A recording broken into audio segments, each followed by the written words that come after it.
यहाँ पे हम देखते हैं कि मूसा जब परमेश्वर से बात करने के लिए 40 दिन सिनै पर्वत पे था।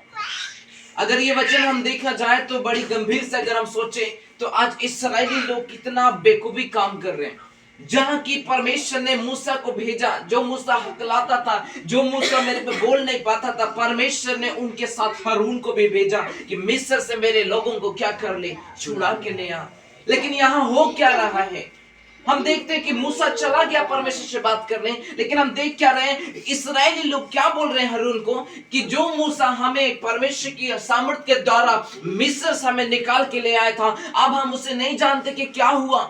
क्योंकि इस्राएल लोग को ये लग रहा है कि मूसा 40 दिन बिना खाए बिना पिए वहां पे रह रहे हैं, पता नहीं वो है भी कि नहीं। ये इस्राएली लोग सोच रहे हैं। परमेश्वर का वचन कहता है मूसा परमेश्वर से बातें कर रहा था, 40 दिनों बिना खाए ही परमेश्वर के साथ बातें कर रहा था। लेकिन बाइबल बताते जब मूसा सिनै पर्वत से उतरता है तो उसके चेहरों से चमक निकलता है। मैं कहना चाहता हूं यीशु ने 40 दिन उपवास रखा, उपवास रखने के बाद इतना आत्मा में सामर्थ्य भर गया कि उससे कोई दुनिया का ताकत हरा नहीं पाया। मूसा परमेश्वर के सामर्थ्य से बात करने के लिए गया, 40 दिन और बिना खाए रहा, तो इस्राएलियों के मन में ये बातें उठने लगा कि क्या पता अब मूसा है भी कि नहीं।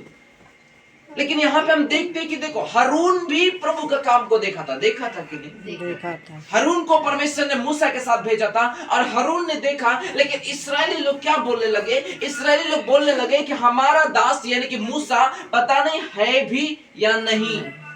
अब तो क्या कर, हमारे लिए एक बछड़ा तैयार कर। क्या कर?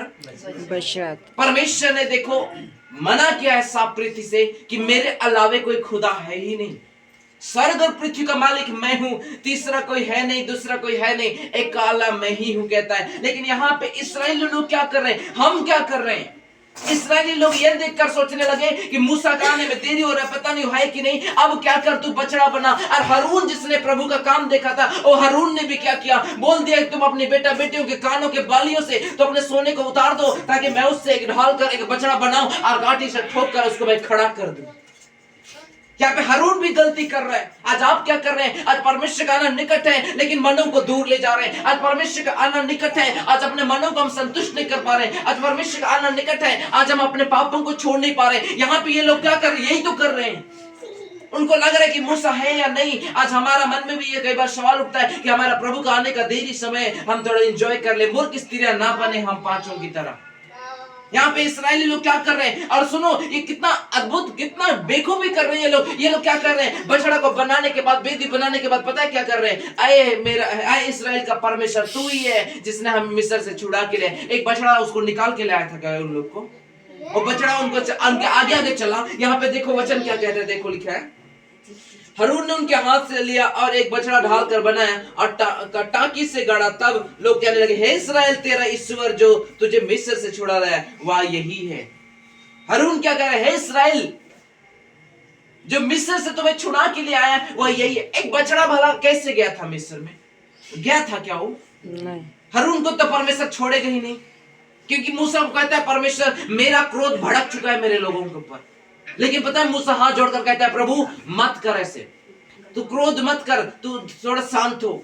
क्योंकि मूसा से परमेश्वर बात करने गया था और परमेश्वर मूसा नबी को इसलिए बुलाया था कि मैं 10 पट्टियां दूंगा जिसमें मेरा 10 आज्ञा होगा, उसमें उस आज्ञा को तुझे मानना पड़ेगा और लोगों को मानना सिखाना पड़ेगा। लेकिन इन इस्राएली लोगों को तो खुश होना चाहिए कि हमारा अगुआ, हमारा दास प्रभु से बात करने गए, वहां से आएगा तो कुछ हमें परमेश्वर का नई सीख मिलेगा, कुछ वचन मिलेगा, कुछ जिंदगी मिलेगी, कुछ अभिषेक मिलेगा। लेकिन यहाँ पे हारून भी इनकी बातों में आ गया। क्या हो गया?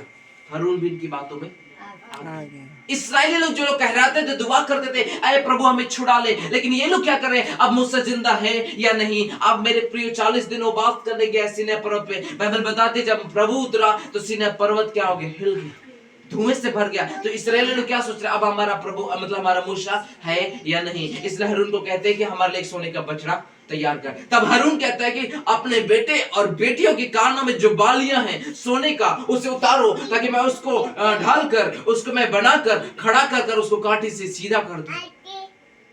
हारून प्रभु का काम देखा था, मिस्र में 10 चमत्कार देखा था कि नहीं उसने, लेकिन उसने क्या हुआ, भटक गया।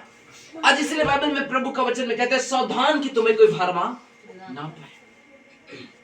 यहाँ प्रभु के दास के आने में थोड़ा सा लेट क्या हो गया, ये लोग तुरंत क्या हो गए, भटक गए। तुरंत इनके मानों में शैतान क्या करने लगा, कार्य करने लगा। शैतान हवा को नहीं गिरा पाता अगर उसके साथ आदम उस टाइम रहता, लेकिन शैतान हवा को इसलिए गिरा पाया क्योंकि उस टाइम आदम उनके साथ नहीं था। अकेलापन में हमेशा शैतान क्या करता है, कार्य करता है। इसलिए खाली समय अपने आप को मत बनाओ, खाली समय खुद को मत रखो, कहीं ना कहीं बाइबल पढ़ो, कहीं ना कहीं वचनों को सुनो, कहीं ना कहीं गीत को गाओ। अगर तुम्हें लग रहा है कि मुझे कोई पाप में गिरा रहा है तो किसी भाई या बहन को फोन कर लो जो प्रभु के लोग हैं, उनसे बातें करो ताकि तुम पाप में मत गिरो। यहाँ पे हवा अकेले थी इसलिए शैतान को मौका मिला और कहने लगा कि तो अकेली आज हम बाइबल स्टडी करते हैं, आज हम दोनों अंतरिक्ष खेलते हैं। उनको हरा दिया शैतान ने, उनको फल दिखा दिया। आज हमारे जीवन में यही तो कर रहे हैं। थोड़ा सा लेट ये क्या हो गया, ये हारून को बोलने लगे कि तो हमारे लिए सोना। अब हारून भी प्रभु का बेटा था, उसने भी प्रभु का काम को दिया, लेकिन वो भी उनकी बातों में आ गया। इसलिए बाइबल का प्रभु कहते हैं सावधान कि तुम्हें कोई भरमा ना पाए, जो कपड़े तुमने पहने उसी कपड़े को पहने रहा, ऐसा ना हो कि परमेश्वर तुझे आए और तुझे नंगा पाए। हालेलुया। जो पवित्र कपड़ा तूने पहना उसको थामे रहा ताकि मैं जब आऊंगा तुझे जीवन का मुकुट दूंगा। यह क्या कहता है, पर हारून भी क्या हो गया, उसकी बातों में आ गया। लेकिन ये देखते हैं कि देखो सबसे गंदी हरकत तो इन लोगों ने क्या किया। यहां पे बाइबल बताती है मेरे प्रियो, जब बछड़ा तैयार हो गया तब यहां पे क्या कहने लगे, ध्यान से सुनना। हे इस्राएल तेरा ईश्वर जो तुझे मिस्र से छुड़ा ले, या वही। हारून क्या बना रहे, हारून ने उसके हाथ से लिया और एक बछड़ा ढाल कर बनाया, उसे कांटी से गढ़ा। तब लोग कहने लगे हे इस्राएल तेरा ईश्वर। तब लोग कहने लगे, क्या बोल रहे हैं, हे इस्राएल तेरा परमेश्वर यहोवा यही है जो तुम्हें मिस्र